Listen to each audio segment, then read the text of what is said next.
Voici 5 choses à faire pour éviter que ton séjour au pays ne s'achève par un décès attribué au poison. Une restauratrice africaine possédant un restaurant ayant pignon sur rue sur la place parisienne est décédée cette semaine, après une sortie avec des amis dans son pays où elle était allée pour quelques jours. Une autre mort de trop. Il est devenu normal d'entendre que des personnes de la diaspora ont été arrachées à la vie juste parce qu'elles sont retournées visiter leur pays d'origine. Il est donc important que tu saches te protéger lorsque tu vas au bled si tu ne veux pas finir ainsi. Dans cette vidéo, je vais te donner 5 choses que tu dois absolument faire quand tu vas dans ton pays d'origine, pour éviter que ton séjour ne s'y termine en mort inexpliquée. 1. Prendre des antipaludéens avant d'arriver au pays. Beaucoup de personnes de la diaspora se déplacent au pays sans prendre la protection contre la malaria alors qu'elles vivent en Occident depuis plusieurs années.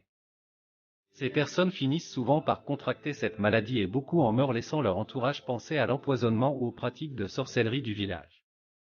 Avant de partir au bled, tu dois donc commencer ton traitement anti-malaria. 2. Éviter de consommer de l'eau de qualité douteuse ou du robinet ou des aliments crus lavés avec cette eau, pendant le séjour. Certains décès peuvent être liés à la consommation de l'eau.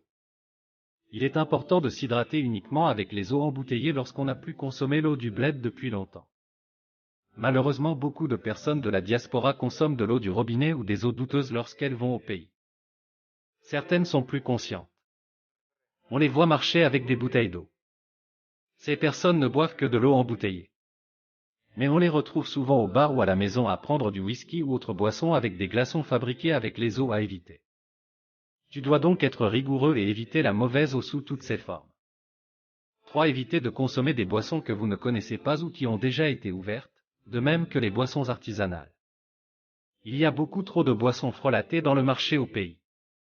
Certaines personnes de la diaspora y décèdent à cause de la consommation de substances toxiques à travers des boissons frelatées ou de la bouteille ayant permis de conditionner le vin de palme. 4. Avoir un programme imprévisible. C'est vraiment important d'avoir une longueur d'avance sur les potentiels ennemis.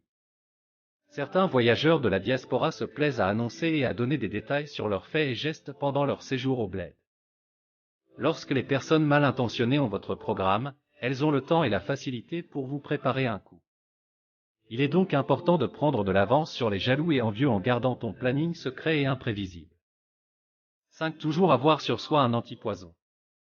Il est facile de trouver des sachets de produits antipoison comme du charbon actif en poudre qui se prend avec de l'huile d'olive au bled. Il existe plusieurs témoignages sur l'efficacité de ces produits. En avoir sur soi et en consommer un peu après chaque sortie avec des amis et cousins ou dans un endroit à risque pourra te sauver la vie.